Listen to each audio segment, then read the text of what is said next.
Good evening, everyone. Sorry we're late. That's all I can say with that. If you're watching it tomorrow, it'll be on time. But tonight it was late. Oh, excuse me. Everything is going well. Fernando just ran next door to get some caffeine. We just finished the car. It was just one of those days that got away from us. Everyone knows how those go. What's up, ladies and gentlemen? I love that phrase. So how's everybody doing? Hopefully you all made it through the weekend. We have a jam-packed show for you tonight. We have a great, this is gonna be our new format, so we're back to that. We have a definition tonight, which is biamp. And then of course we have something for you in our Dean and Fernando's cool stuff category. So that'll be at the 20 and at the 40-minute mark. We'll stop and do those. But in the meantime, we have lots of fun and excitement to be had. Give us shout outs, let us know where you're from while we get done with some of this fun and exciting stuff. How you doing? Oh, I'm tired.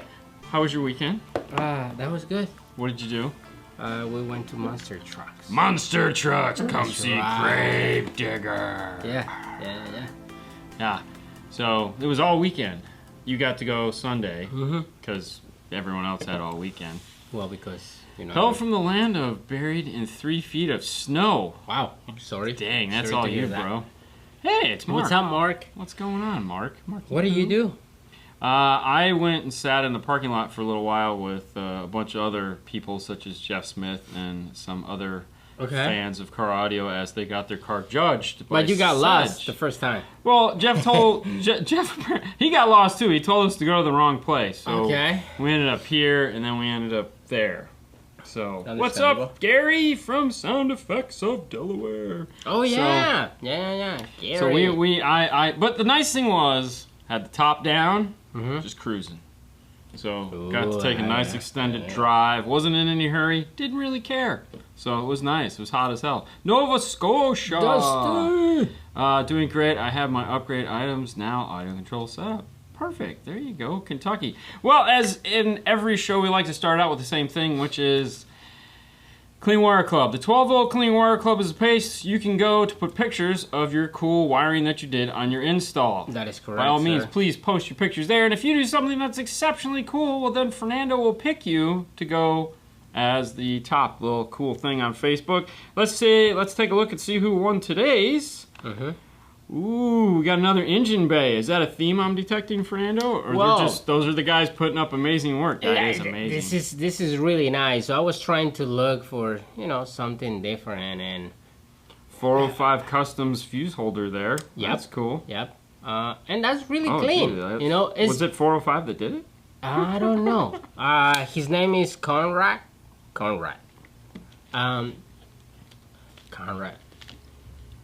And it's really nice. I like it because it's totally different. It's not, you know, black, red. I like the color. It's blue. Yep. And I'm sure if there was a wider shot, it'd probably match his paint. Yeah. Yeah. I like it. So, very nice. I kind of like make it bright because that was not that bright, but yeah. I like it. I got it. Like, gave it a little thing. I did this. Oh, you the man. Paul has already gone home, so and I'm going to tell you right now, I probably won't remember tomorrow morning to make sure. But if he told you the 24th at 9:30, then you are confirmed. So, and he will call you more than likely the end of this week to confirm. He likes to do that. Robin's in the house. What's up? What's up, Mr. Incredible? Bobby. The answer to the question you asked me earlier is yes, Bobby. I'll take it. Rep in Massachusetts. All right, let's get back to the main thing here. All right. So, with that out of the way, yes, it is a sweet engine bay. We did have a sponsor of the show today, which was Audio Control. However, because we got so far behind, I didn't get to finish the ad. So, this show is brought to you by Audio Control. Yeah. So, I apologize. We'll just have to save them for Saturday or something like that. Yeah. San Diego in the house, Massachusetts. What do you took? Hola, amigos. What's up, Oscar? You took like 2-hour lunch today. I did? Yeah. I don't recall taking a 2-hour lunch. I recall getting stuck over there for 2 hours. Yeah. But no kidding. Greetings from 26 inches of snow in Denver. Oh my God, that is just ridiculous. Nope. But I mean, I guess it's great if you want to ski. Well, that will be cool. Today. All I know is the daylight savings is finally here. Oh yes, and thank God. It's our clock is wrong. It's been wrong all day. Dude, so technically it's look. 6 o'clock and we're early. Yeah. But this means now when I go home, I can actually run in the daylight, which I'm super excited about. Although I won't have a big opportunity to do it this week, because this week, What's up, Casey? I will be on the Unmasked tomorrow night. Mm-hmm. So if you, I guess it's called Tools of the Trade, I will be there talking, or at least be there when Kip What are is you talking, trading? and we'll have a good night. We'll have a good time. We're not trading in. We're just talking about tools, and I apparently have some tools. Should I ditch my Realm by Scotia for an RF components and coaxials? Also, thoughts on the Rockford 366. I have no thoughts on the 366 that are good. I feel there's a lot better DSPs out there. Heck, you can even get the DSR1 unless it has something that you need. I feel the 360 is just like anything, like a radio. I think it's been around for a long enough time. And then it's like, okay, it's a software update and another software I don't update. think they've updated in years. No, I'm just saying, like, it's until that point that the radio doesn't do nothing. Right. And it's like, that's it, you gotta change it. So. I asked them if they were ever going to update that, and they're like, well, we have the DSR1. And I said, well, what about a Pro? And they said, we have the 366. And I'm like, okay, never mind. Moving on. There's plenty of better DSPs out there at this point that 6 I would to 8 probably... DSR1, that would be cool. Yeah, there's a lot. Email the shop. Paul said to stop in and talk to you. Do I go to the main shop and knock your side first? You go to the main shop and talk to Paul first, and then he will come over here and get us. Our door is locked. We haven't had anyone in the install bay in quite a while. Long time. It's actually quite nice.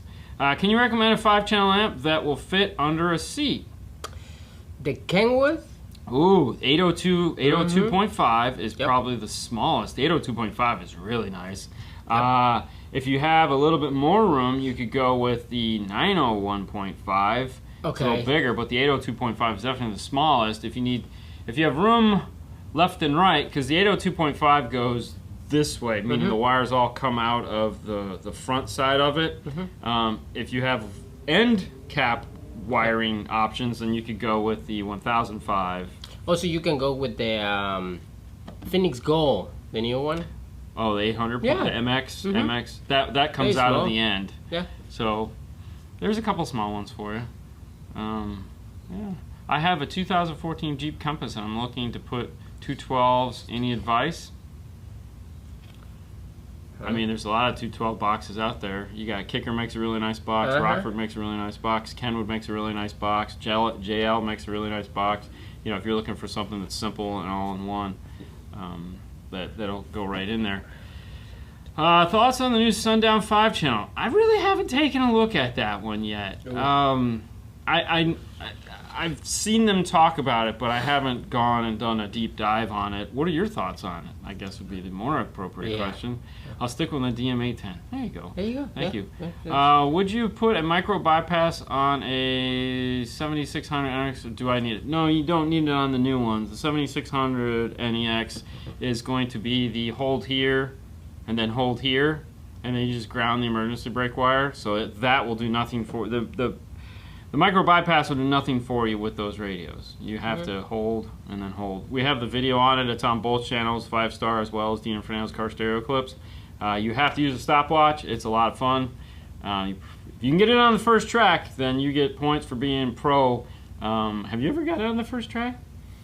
I was going to say, usually get ticked off and be like, you do it. What's up, Mr. Lance Doss? The boss is in the house. It's hanging in California, yay. That's Dos. Dos? Dos. Well, it depends. It could be a lot of things. Dos. Yeah. Oh, great. LOL. Yeah. I know. Oh, man. Yeah. I know. All right, where are we at? All right, so we got a couple more minutes. You got one more? All right. I have a 2014 Jeep Compass. I read that one. Oh, okay. Yeah, I know. I was not installing a sub amplifier and a newer Ford Flex. I'm getting a humming like there was a noise cancellation microphone on board, but there is not anywhere. Yeah, bypass situation. All right, so Ford doesn't do microphones except for in like the Mustang and some of the F-150s. Depending on the year, and also what radio is in the car and what size the motor is, they actually pipe it in. It's generated, it's not noise canceling, it's fake noise. So like on an F-150 and some of the other cars, it's actually programmed into the radio, and you have to go in through either ForeScan and turn it off, or you have to take it to the dealer and turn it off. A humming is kind of like, it depends on the humming, but if you like roll down the windows or open the door, does it go away? That's also a clear indicator of having some kind of fake noise. Not always, but you know, you can see it with an RTA or a voltmeter. If you turn the system all the way down and you have your voltmeter and it's still, you can still get a rise, yeah, then yeah, you've got it. Big thanks to you for doing these shows. Big thanks to you for watching them. Fro, what is going on? What's that, Jason? What is going on? I love Monday nights. Have you ever installed the Helix 5 DSP amp? No, actually not. I think, is that the one that Jeff has? No, he got the B6. Okay. No, I have not installed that. We have the DSP Mini that we've been playing with, and the nice thing about Helix is it all uses the same software. So you've installed one, you've installed them all. 2018. What do you recommend as far as a head unit for 2018 Nissan Pathfinder? Need a better sound. Infotainment sucks. So if you're looking for the best sound, that's going to be the Kenwood XR. So that's it. So you get the Exelon XR. If you want the best of the XR, unfortunately right now the floating screen models are going to be the best of the best because they are on the new platform. So they kind of leapfrogged the others. Keep in mind though that you're still talking about the best. So like if you get any one of the 9 series radios that they make, for one, you're going to be like, wow, this is heavy. Because I don't think I've carried, like most double dins now, it's like you can like, woohoo! And they, you can grab it like this. You're like, you oh! hold them like this. Yeah. Come on, they're floating away. These new ones are beefy as hell because of the bigger components in them. So for a dash kit for your car, you gotta go to pack. Hold on. I have a slide for that. Oh, really? I don't know, make it easy. Yeah, there you magic. go. Pack-audio.com, Maestro, iData, Link.com, Metro Online, Nav TV, and Mobridge. This is where you got to go, man. That's it. That's I think for your car, you just search Metro Pack. Probably. Yeah. Have you guys heard the Alpine 300 MC mid-range add-on speakers? If so, any good? Yes, I have heard them. And yes, they are nice. My biggest complaint with those speakers is that there is no passive crossover. So you have to go active, or you have to put a capacitor on them and they're going to play all the way up. Whichever way works for you. Personally, if I was going to do them, I'd want to go full active. With that, a great amp to power would be that new Alpine R-Type 650, I think it's called, which has the staggered power. So you can do tweeter mid on the smaller channels, and then the big 6 channel, the big 5 and 6 power. Yeah. But yeah. Staggered power. Staggered power. All right. So head units for a Ford F-150. What year? Yeah. Personally, I like the floating screens in the F-150 because you got the room for them, but you know you got that bigger screen that kind of, because it's just, you got a lot of room in the dash. So that's kind of my thought on that. Yeah. Yeah. So it is definitely good. I know, right? Oh, we're almost to that point. Oh, wait, hold on. Crap. Where did it go? How do you install? Oh, you already. I think I've read all these. I was looking for. Crap. For that? No. 2015. All right. So your F-150 is 2015. Oh yeah. So I mean, if it's 2015, yeah, obviously you're gonna want to get the MFT1 kit. Which is sitting over there still. MFT1 for my data. Ooh, that had to hurt. All right, let me help you out there, bro. So this is the MFT1 kit. That's from 11 to 2019. We do have a video showing you how to do this, so check it out. But this will allow you to keep your factory dash bezel, unless it's the 3 or the 5-inch dash bezel. In which case, go ahead and pick yourself up the pack version. What? I mean, it's just, you know, what it is. Lance, would you add an AP2? Okay. So Lance is talking, Fro is talking to Lance. Audison. Yes. Okay. Yes. When designing a three-way setup for a car Like that. that has a 6.5 in the door and a tweeter in the dash, could you put the mid-range in the dash? Crap. I don't know where it went. It's just like jumping around. I today. know, right? All right. Put the mid-range in the dash and then the tweeter in the sail panel, or will that be too difficult to tune? No, actually, that's perfectly fine. You could do that if you have. Yes, you could do that. Actually, it's funny. Today I had a customer come in with a 4Runner that had that same did that same thing. He had he put the Sony three-way set in there. And he put the the Sony mid-range here, and then he mounted his tweeters up on the A-pillars. Sounded great. Once I got done with it, it sounded great. Let's go with that because it sounded like crap when he got here, but we took care of it. Hello, Bill Freeman, car audio lovers. Can you find this one? Let's see what that is. Leo? Oh, Yeah. which one? Yeah, the giant. I typed a paragraph. All right. I tell you what, if you guys saw what we saw from this side, you would learn not to type those big things because it just goes by way too fast. Oh, yeah. All right. So I got this one. Yes. I have an epicenter and a DMA10. Can I split the signal from my factory head unit that goes into the DMA10 and go to the epicenter? Then back into the RCA input on the DSP. The factory radio will feed directly into the DMA10, into the high-level inputs. Okay, you can see by the look on my face. No, why would you do that? No, that's not what it's made for. No, stop. No, you're coming out of the DMA10 into the epicenter, out of the epicenter into the amplifier, not the other way around. That would just not be a good idea to do it the other way. All you have to use is the crossover in the amplifier, and you'll be fine. If your amplifier doesn't have a crossover first, what kind of amplifier doesn't have a crossover? But no, come out, go radio, 810, epicenter, amplifier. That's all you got to do. You can still time alignment, you can still do all that stuff. Just turn the crossover off and use the one in the amplifier. That's it. That's all you have to do. Don't do it any other way or it'll just suck. Right. And you won't have to worry about the 24 dB per octave crossover. The 12 dB in the amplifier will be fine. You'll be okay. It'll all work out in the end. Trust me. It's okay. It's not. Okay. Well, then I don't know what to tell you, but you're ready. No, I mean I get it, but it's silly. All right, ready? Yes. All right. Leo says, "Hi guys, looking for a DSP amplifier recommendation for a 1999 Land Cruiser. I have a 16x16 space under the passenger seat and I'm trying to power a pair of Morel Virtus two-way components active plus a pair of Morel Tempo Ultra Integra for the rear field.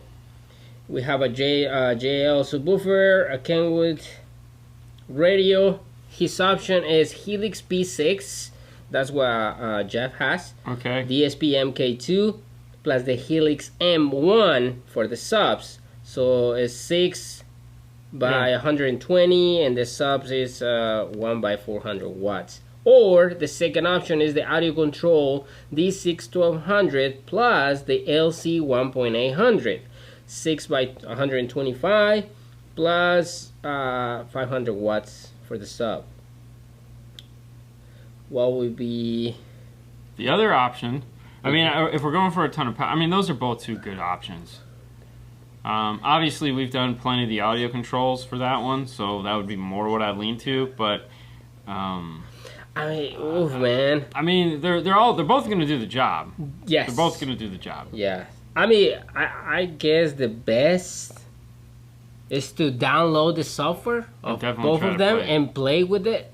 See which one makes sense for you. Also, and the website of Audio Control and Helix has the specifications and how big they are and how wide. See if you can find that and maybe they fit in your car. As far as the 4500 updates, no, I haven't seen one. Having a problem with the home button not function, any idea? Probably not an update. If there's a button failure, that's usually a hardware problem, not the software problem. All right. I don't know if you read this one because it was just all right. If you got a 4-channel amplifier and you want to bridge channels to run a set of mids, and you're running a DSP, do you just copy channel 1 and 2 and then copy channel 3 and 4? All right.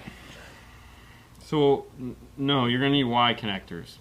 So out of the easiest way to do it is you have out of your DSP of channel 1 output, channel 2 output. You're gonna put a set of Y connectors going into the amplifier so that the front 1 and 2 have channel 1 from the DSP going into it, and then the rear 3 and 4 have channel 2 from the DSP going into it. That's the best way to do that. That won't screw anything up and it won't do weird things in your processor. So I would strongly recommend doing it that way. Yeah. All right, that takes us to 20 minutes into the show, which means we're going to talk to you about something. This is the new format, so we have a topic today, a definition as you were. One of the questions, we take these from questions that you ask, and one of the questions that is asked quite frequently is bi-amp mode. What is it? Look at you. I know, it's like the house of glass. So what is bi-amp mode and how do we use it? What are we doing? Well, all right. So normal use of a passive crossover. If we have a 2-channel amplifier like we see here, full range 2-channel amplifier, it's going to go into a passive crossover, and then that's going to go off to the mid-range and the tweeter. Exactly what you're seeing in this picture. However, if you'll notice on this passive crossover, there is a second set of inputs. This is an optional use for that passive crossover. If you have a 4-channel amplifier, kind of like the question the guy just asked, he says, what if I have a 4-channel amplifier and I want to bridge it? Well, the other option is to do something like this, where you have a bi-amped mode. So I take channel 1 and 2 and I go into the tweeter input on the passive crossover. I take channel 3 and 4 and I go into the passive input for mid-range on the passive crossover. That will allow me to use the tweeters on 2 channels and the mid-range on 2 channels. It's not an active system, and we'll explain why in a second, but it gives me controls like an active system. So I have volume control for my mid-range, now I have volume control for my tweeter. Most passive crossovers have some form of attenuation for the tweeter. This is just going to take it one step further and allow us to attenuate things better. Now, a lot of you guys are going to say, hey, well, I have a 4-channel amplifier, why don't I just go active? Well, there's a reason for that.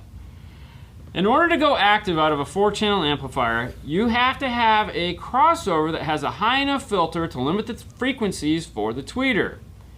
You also need to have a bandpass filter for the mid-bass.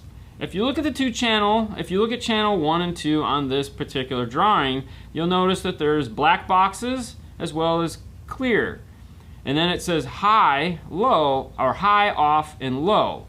Low is going to be the high frequency crossover. These are both high frequency. This is all high frequency. It's not a low pass and a high pass. They're both high pass. Low high pass is going to be the the 30 through 300. The high pass is going to be 500 to 5K. That means if we want to cross our tweeters over at a high frequency such as 3200 hertz, we can do it with channel 1 and 2. If you look at 3 and 4, you'll notice where it says high pass, off, or band pass. This is providing us a high pass and a low pass for our mid bass. In other words, an average tweeter is going to be crossed over between 2200 hertz and 5000. That is going to be a high pass filter. It's going to block the sound from getting to the tweeter. Our passive crossover is going to do that. Our standard 4-channel amplifier will not have a crossover point that high. Some do, in which case, by all means, go full active. Most don't. Most of them stop somewhere around 120 to 300 hertz. So you'll still have to use the passive crossover or you'll blow up your tweeters. The mid-bass, it needs a low-pass filter between 2200 and 5000 hertz because it needs to stop where that tweeter starts, as well as it needs a high pass, something so that it doesn't compete with the subwoofer. Now, most 4-channel amplifiers are just going to have 2 high-pass filters or 2 low-pass filters. So if we go back and look at this, the standard 2-channel, standard 4-channel amplifier. This just gives us the ability to passively cross those over into the and provide them with the frequencies that they need so that you don't blow them up. It also gives you a little bit more control in the sense that you can now independently control the front and rear, the tweeters and the rear all on their own. So this is what it means to do bi-amp. I know, right? Questions? Questions? Anyone? Bueller? Bueller? Thank you for Thank you for watching, guys. So, one more slide. Hold on. Examples of bi-amp. Bi-amp. All right. Input, output. So the top one is a Rockford, and what you have is your tweeter input and your woofer input, and then you have your tweeter output and your mid-range or woofer output. The bottom one is a Morel. They have a theirs uses a wire, external wire that you would remove, and then the Focal uses bus bars. So there's 3 different options as far as what that go. Nice gain control, right, Lance? I know, being able to control the gain. So there you go. That takes us out of that, and that, my friends, is bi-amping and how fun that can be. Yeah. That was really nice. I know, that was exciting. All right, make sure you stay tuned. A little bit later, we have at the 40-minute mark, we're going to talk about something cool that we found on the internet, and you guys are definitely going to like it. We'll just leave it at that. All right, let's get this out of here. All right, there we go. I'm going to cue that up. Whew. All right. Hey, questions for Fro. Have you ever replaced a factory backup camera? Hey, Lewis. And a factory backup camera and a Ford Fusion? I mean, it's a 6-volt camera, so that's the problem. Technically, the signal works, meaning you're going to have to run your own power to it, but other than that, it's just a standard coax style connection, so you should be okay. Just gonna have to, I mean, you could find the power wires for it behind the radio and, you know, disconnect them from the factory and then hook them up to 12 volts, but that's up to you. An LC 1500, can you use the single RCA as input, or do you need a Y? No. Alright, so if your radio only has 1... No, you don't need a Y. You can just plug it in. Yeah, it's mono. That's mono. It's so it doesn't matter. Yeah, you just plug it in and call it a day. We do it all the time. A little fly bothering you. What's up from Portugal? Yeah, that's Luis. Yeah. All right. Need it. Not need a Y. Hey from Cincinnati. No problem. Hello, upgrade from the discontinued 4200 head unit. Any suggestions, please? Thank you. I mean, it's only been discontinued for like 3 years, but the 4600 would be your replacement. I'm glad that, hold on, what did Lance say? I'm glad a lot of amps offer that cool feature. Such as your amplifiers, the nice SR amplifiers do have that as a feature. More and more amplifiers are adding in tweeter control, but right now some of the lesser priced ones don't. Right now it's not set up for anything. We just got it. Looking for a lower price head unit for my wife's car. A Maestro unit will work with it. What is the cheapest head unit will both CarPlay and be compatible with Maestro RR. Well, I don't know what kind of car you have. Well, obviously it's a Maestro car. I mean, realistically, there are going to be no like super cheap models. You're going to be looking between $300 to $400 to get something that's going to be both of those. Both Kenwood and Pioneer, Sony. No, Sony doesn't. Never mind. Well, Kenwood, Pioneer, and JVC are going to make radios in that category. But I honestly don't know which one is the cheapest. The best thing to do is go to like KenwoodUSA.com, and you can just type in features, and it'll give you a. You know, there you go. Hi, Charles from California. If a DSP has so much versatility than a passive crossover, do you feel many high-end speakers are wasting money including them in the component set? The answer to that question is yes. But most people aren't going to... Okay. Most people are not going to be buying a DSP, which is sad, but that's just how we roll. The other thing, too, is most people are stuck buying a 4-channel amplifier because that's just their brain. I need a 4-channel amplifier and I need a mono block instead of, because when you think about it, 6-channel amplifiers are just starting to become mainstream, but we need more 8-channel amplifiers and 7-channel amplifiers before it becomes a, you know, and then we also need things that are smaller. A lot of the times what we do is we will sell a 5-channel and a 2-channel. That'll give us the versatility we need so that we can go, like, say, active up front, pass, you know, whatever in the rear. A lot of power. And there you go, lots of power. But no, that's why, like, some manufacturers do offer their speakers without passive crossovers. You can just buy them, the raw drivers, which is kind of nice because you do save a little bit of money. Dean, do you know if Paul has a Fox box for a Dodge Ram in stocks? Fox Acoustics isn't making any right now. He may, Bobby. That's because they burned. The warehouse burned to the ground. So they're just trying to get caught up. All right, what's the difference between mono and stereo? I see new audio control has a mono and stereo button. Well, I mean, depends what we're applying the mono stereo feature. If you have a... Okay, so on the DSP, there's a mono stereo button. If you're using channel, let's say 7 and 8 output from the DSP, and you are going to select mono, what that's going to do is that's going to take both the left and right signal and bring them together as a mono. That means if you fade left, you fade right, it doesn't matter. It doesn't fade at all. Most sub-track is mono, meaning there's only one drummer. There's they typically don't do like they did back in the 70s where it was like, it's just, all right? So that's where the mono comes in. What's up, Josh? It's just, you know, plus the other thing too is it's a mono sub-amplifier. There's not a left and right. It's, you know, people are like, oh, I don't want to do that. Well, yes, but you bought a 1-channel amplifier.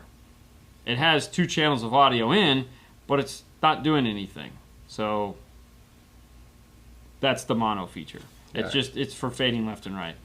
They have also for fading front to rear. There's also an option too. What do you think about the JVC 1000? What do you think of JVC? Oh, I loved it. It was fun. I had a blast. I really wish I would have had my car longer so I could have kept it in there. Alright, looking to go active 2-way front with rear fill. D61200 or Sound Digital Evo X 4-channel to tweeter and rear and 2-channel to mids and outboard Helix DSP. Looking for power. I have a Milli Pro front and rear. Well, I'm all for the fewer boxes the better. I mean, they're both really appealing options. There's no question about it. But I still like, I don't know, that D61200 as a 6-channel, meaning 4 channels for front, 2 channels for rear, and then out to a sub amp. That's a tough one to beat, man. That's really a tough one to beat. That's like, you know, 7 channels of audio is really cool. Yeah, it is. It is. Are you planning to add rear fill on your Mustang? Of course. I like speakers in the rear. I'm not. Why wouldn't I? You know, go for it. They're there. You know, you've been rocking yours for a really long time without rear fill. I feel at this point you're just used to it. About what? No rear speakers. They have rear speakers in my car? There's no rear speakers in your car. You know that. I don't know. No. I mean, at some point, I guess. I don't know. I mean, it's fine. It's not like it's the nobody sits in the back. Well, no, I take it back. Sebastian sits in the back. Yeah, but you just play it loud anyways. Yeah. Anyway, using Cat 5 speaker. Cat 5 for speaker wire. No, I haven't heard anybody doing that, but I mean, I don't see why not. What's up, Josh? Thank you. All right. Yes. I don't know if you read this one. Who knows? With the DM810 and bridge ACM, How do you set the DSP? Because 2-channel goes to 1 speaker. Thank you. With the DMA10 and the bridge ACM amplifiers, how do you set the DSP? Well, I don't know. I don't really know. don't understand the question. Yeah. I mean, what are you bridging it to? I mean, You have a ACM 4.300 or so 2.2. all right. So for example, in Fernando's car, he's got the, what did you put in yours? You put the 2-channel back. I got right? it 2 He channel. didn't want to put the 4-channel. No. All right, so forget that. If you have a 4-channel or 2-channel amplifier that you are bridging, and you're coming out, let's say you have 2 ACM amplifiers, and you're going to bridge one to the driver's front, and you're going to bridge the other to the passenger front, or however you're going to do it. If you're going to be bridging that amplifier and you're going to be running it just as left mid bass, you're going to take a Y jack out of the DM810 and go into that amplifier, because you need to populate both the left and right input on it, and then you're going to come out of it as bridged. But both of those inputs need to see signal, or you won't get the volume you're looking for, because it doesn't. You need to fill them both. I don't know where else to go with that. Dean, so rear door still considered rear fill? No, it's still considered rear fill. I see videos featuring your Camaro, but what kind of car Fernando is cruising around it? Oh, just That'd go be to the other car, the white G35. All the car videos. stereo lab. Right, Yeah, that's it. That's That was it. the first one. If you go active in the front stage and passive in the rear door, what mess with time delay from the rear? Don't need all mids and highs, front and rear, to be timed to be. Alright, so passive in the rear is normal. Are you doing a coaxial would be my first question. Yeah. Because if you're doing a coaxial passively in the rear, which is what you'd want to do, then you have no issues there, because both the tweeter and the mid-range are lined up with one another, so they're the same distance no matter what. They're already good to go. Mm-hmm. If you have a tweeter up high and a mid-bass down low, well then I would disconnect the tweeter, because And that's just going put to the coaxial in the back. put the mid-bass in the bottom and leave it at that. Right. I would definitely not have it. Like if you have a pickup truck or something like that has those high tweeters, I'm not hooking those up, because they're going to screw everything up. Mm-hmm. The other thing too is, if you're worried about that coaxial or rear tweeter, then you could put a bandpass crossover on it, cross it over at like 10,000 hertz, so that you take some of that high energy away, and you don't have to worry about it affecting you, the driver, if you're using a coaxial. You can also, if you're worried about the mid-bass from the driver affecting the front mid-bass, you could also turn the crossover up to about 300 hertz, and that will turn it into just a mid-range in the rear, which is just going to allow you to provide that rear effect for you, the driver. And the rear guys in the rear won't know any different. They just assume it's sound. I'm debating and going a 5-channel active with no rear fill. We've done it a bunch of 3 times. channels? No, 5-channel active. 1 through 4. 1, 2, 3, 4, and 5. Yeah. Just basically what you have. Yeah. Same thing. It's okay, man. Like, It's been a long day. yeah. It's been a long day. Yeah. All right, that takes us to the 40-minute mark, which means we got cool stuff with Dean and Fernando. What do we have that's cool today? Show me. Well, hey, we all talk about, it would be really neat to, what test music do you use? What are you listening to? What are you playing when you hop in the car to show off your system? What are you going to do to tune your system? Well, hey, the fine folks over at Focal, that's focal.com, not America, have a playlist, Listen Beyond. If you use Tidal, Spotify, Deezer, or GoBuzz, or YouTube Music, you can click on these, and it'll take you off to a Focal playlist. And there you go, Focal playlist. Now, if you're an Apple user like myself and Fernando, then all you have to do is click on one of these, and you can easily move it over, write down the songs that you want, and just make a playlist in your iTunes stuff. Mm-hmm. But here you go. These are all recommended by Focal on YouTube Music. They have a bunch to choose from. They have a bunch of them. I mean, they clearly have spent some time with this one. Yep. Yeah, So, they do. You've dug deep into this. Yep. What do you think? I like it. Did you find some new music there? Yeah, I download some music from there. Yeah. Yeah. I knew you did because it was like, when did he hear this? Yeah. He started playing some random tracks. Oh yeah. Oh yeah. I use Sajecki's playlist. Yeah, but can you just send it to me? No, I have it. It got old. I've played it. Okay. He listens to the same stuff over and over again.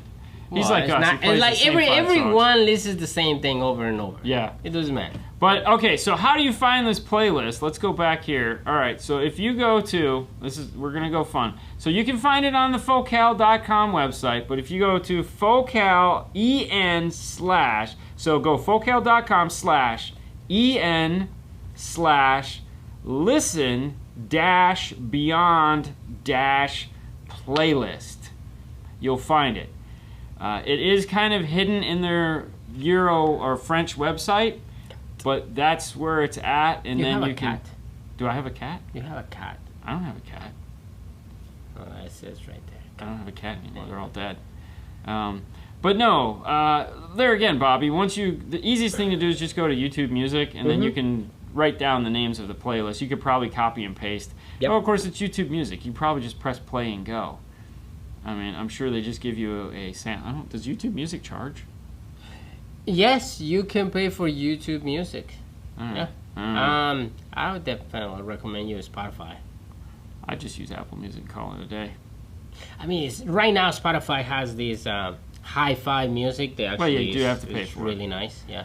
But either way, this is for all you guys out there that are like, hey, I just I don't know what to listen to. I wanna hear some of that fun stuff. And just to test, because you don't have to just test. You don't have to jam out and listen to this stuff. You're like, hey.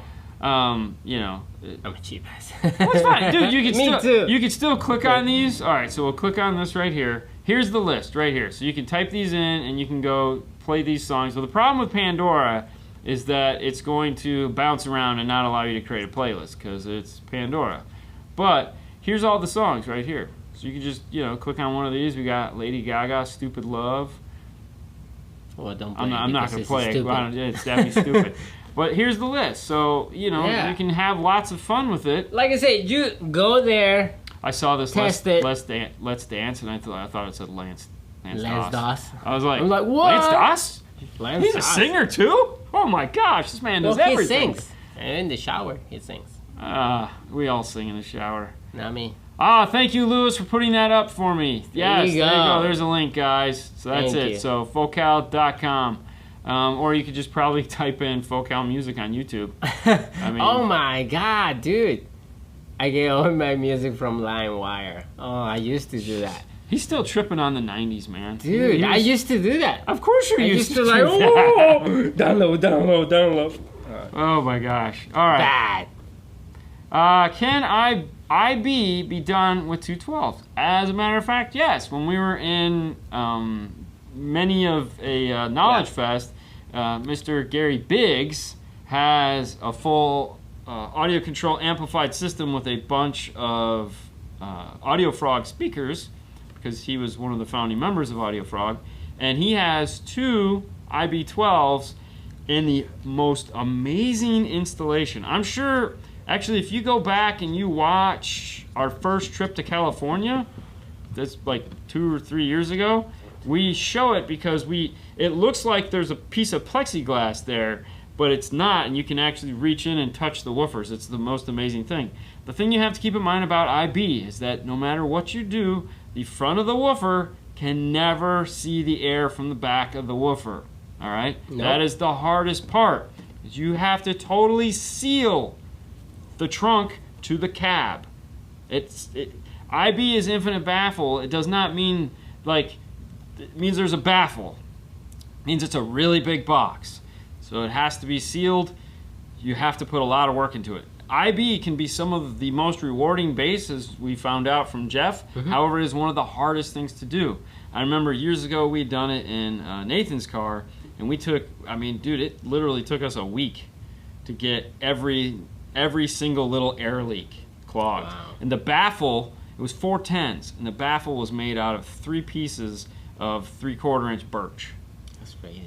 This thing was rigid as hell. And then, speakers in the rear deck. You can't have speakers in the rear deck because you can't have that air exchange, because they just at that point become passive radiators. That's crazy. Planning to do a 2020 Tundra with JVL and changing the head unit. What's the best way to go? iData. 100% iData. Totally. You're going to want to get an iData RR, and you're going to want to get the AR harness for it. So that you can literally, so anytime we do one of those, we go to iData, you get the RR or the new RR2, you get the T-harness, you get the harness for that, and then go in and check out AR and get the T-harness that you would use to put the it's not a T-harness, you get the harness to what you'd use to put in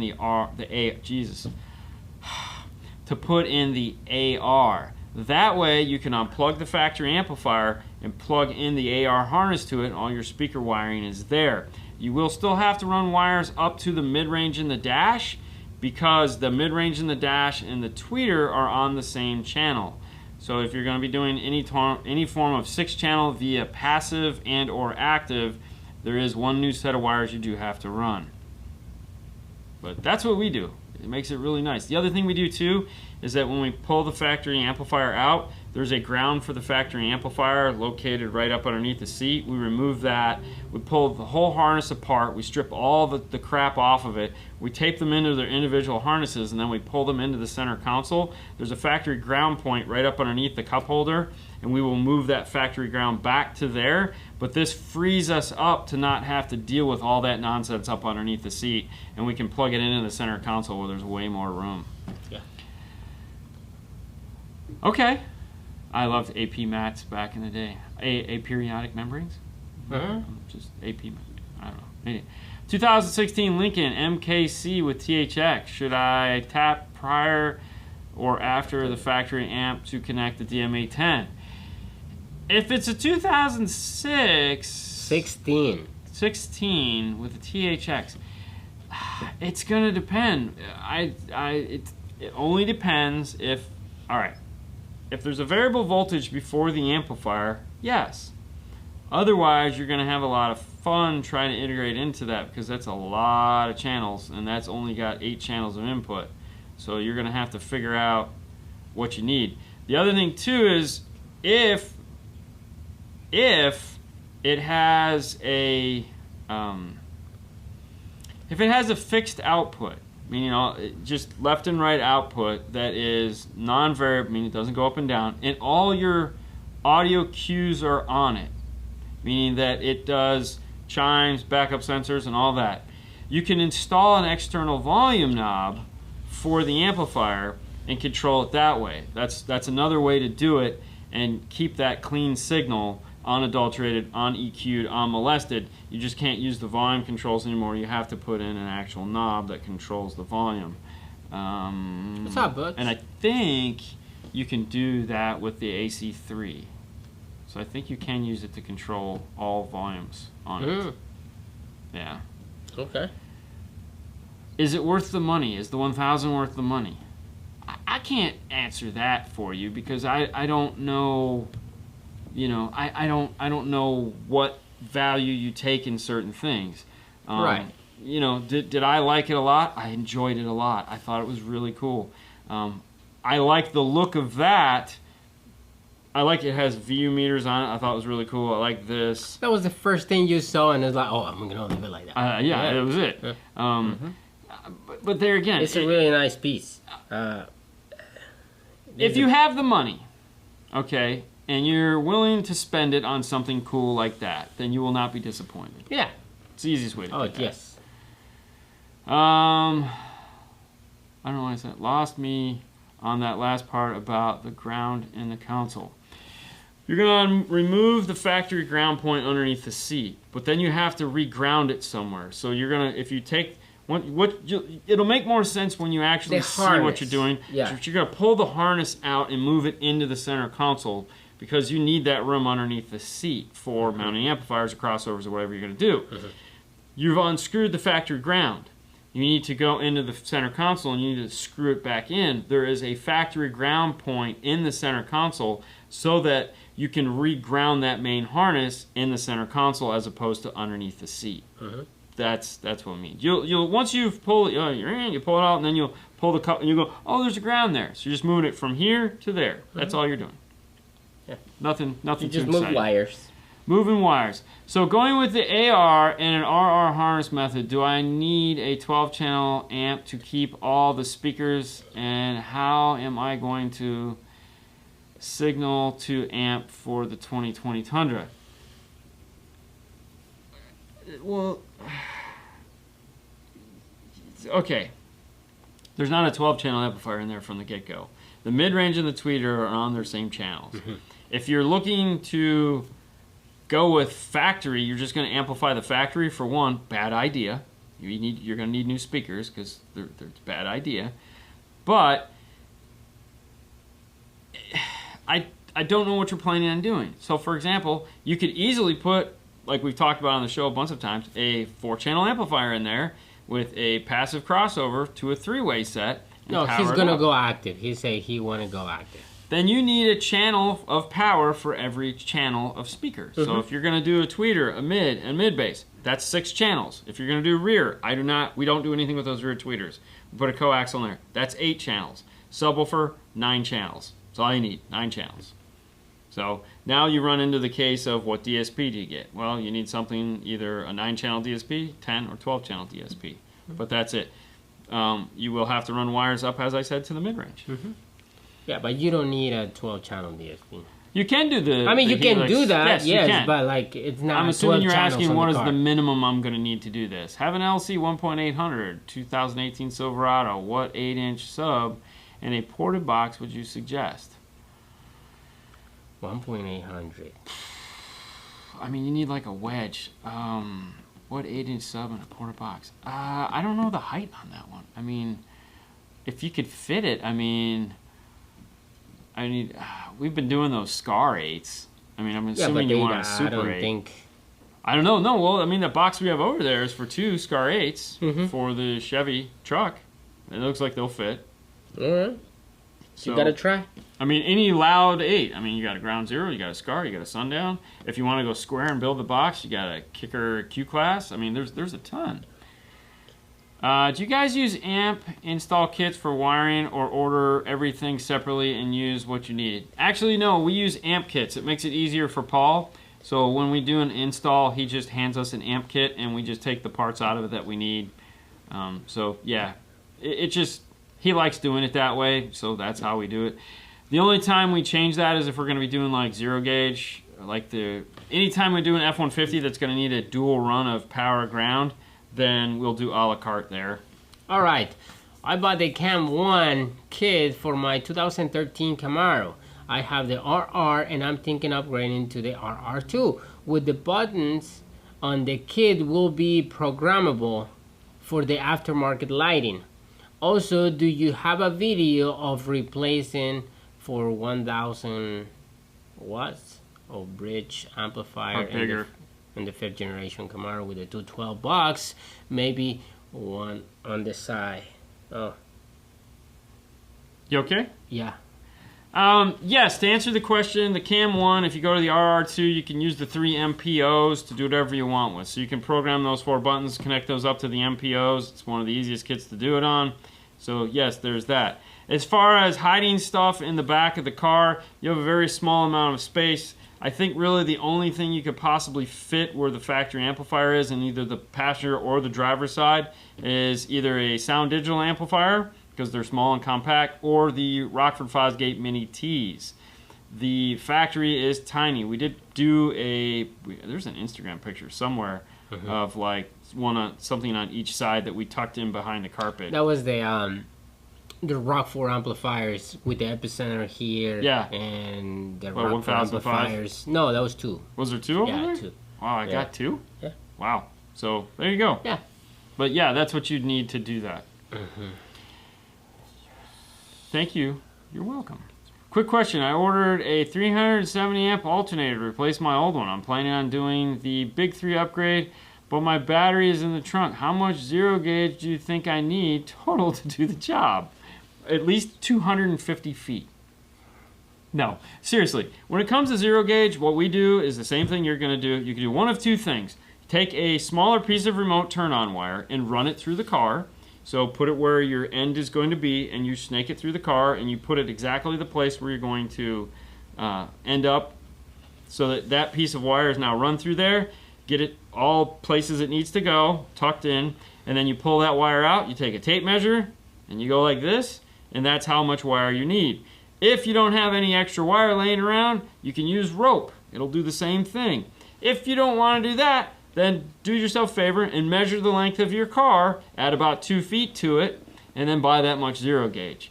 With as much money as zero gauge costs per foot, the rope and or smaller wire trick is probably the better way to go. That way you don't buy an extra 4 feet and spend an extra $24 on power wire that you'll never need. So. And talk about amp kits. Yes, we sell amp kits, and we also have a raw speed. Raw wire. Yeah.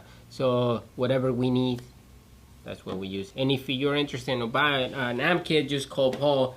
He will sell it to you. Yeah, sure. We'll go with that. Mm-hmm. Has anyone tried the Helix conductor yet? Ooh, are they shipping those yet? Yeah, yeah. No, are they shipping them? I mean, somebody was working in the car. I don't know. Yeah. The only that was Nick. Nick was working in a car. Yeah, I haven't seen it yet. Yeah. Hey, what wattage do you suggest upgrading the Big 3 in the modern 2020 half-ton pickup truck? I will be using a 15, 2000. Okay, first things first. It depends on what kind of pickup truck you're talking about. So, for example, if you're talking about a Ford F-150, never, because there's no ground plane to actually update. If you're talking about a Chevy, there again, immediately, because the Chevys suck. These newer cars aren't like the older cars, okay? If you're concentrating doing the Big 3 upgrade underneath the hood, a lot of the times it's not going to do you a damn bit of good, all right? Because your truck is body seam welded together. The ground plane at the back of the vehicle and the ground plane at the front of the vehicle could be hugely different. If you want to be sure of your ground being good, if you ran a zero gauge power, then run a zero gauge ground. Okay, that would be the best ground plane you could possibly offer for them. If you're just going to ground plane up underneath the hood, back in the day that made a lot of sense. Now it really doesn't. It's not as important as it once was. Running a better ground to the amplifier is going to give you, because there again, think of it like this. Let's take a Tahoe. All right, because that seems to be a fairly common car. That back corner where you're going to mount your amplifiers, you'll never do anything underneath the hood that is going to make that back corner have a better ground plane. Not a damn thing. There's no grounding here that you're going to do that's going to make that, because it's seam sealed together, the whole vehicle. The only way to make that corner a better ground plane is to take a ground from underneath the hood and run it all the way to the back. That's it. So it's not as important as it once was, in the sense you just need a better ground plane. You have to create your own because the factories doesn't exist. Hope that helps. Yeah, Apicil was doing one. Yeah, like I say, yeah, he was doing one. I don't know, but give him a call. He likes to talk. One. Yes. Yeah. You know, he'll talk to you and tell you what you got. All right, guys, that's it. That's the show. Thank you for coming and joining us late today. Yeah, it happens. But we'll head over here. DNF Tool Drawer is a place you can find all the cool tools we use. So if you're an aspiring installer and or an actual installer and you'd like to pick up some of the cool tools that we use to do our installations, this is where you find them. Also, if you want to own a t-shirt, oh wow, it's up there twice. If you would, yep, okay, somewhere on here. Yeah, nice, nice. We'll just go with that. If you'd like to own a t-shirt, you can head over to Teespring, or just spring/store/5star, and you can find all the cool t-shirts that we have available for you, like the one that Fernando's wearing today, like the customer whose car took us late was wearing as well. He was looking all fly with his 5-star shirt on. So kudos to him. That's it, guys. Don't forget, tomorrow night on Kicker Live, we'll be there talking about tools. I'll be there with Kip. About tools. Talking about tools. We're all tools, right? Rest. It's a lot of what you got. No, tonight is my night to do that. So I will be doing that tonight. But awesome. That's it, guys. Thank you so much for tuning in. It's Monday. Enjoy the rest of your week. Make sure to tune in on Instagram for 5 Minutes of 5 Star, where you can catch up with what we're doing daily here in the Bay. And with that, you guys have a wonderful night. Bye, guys.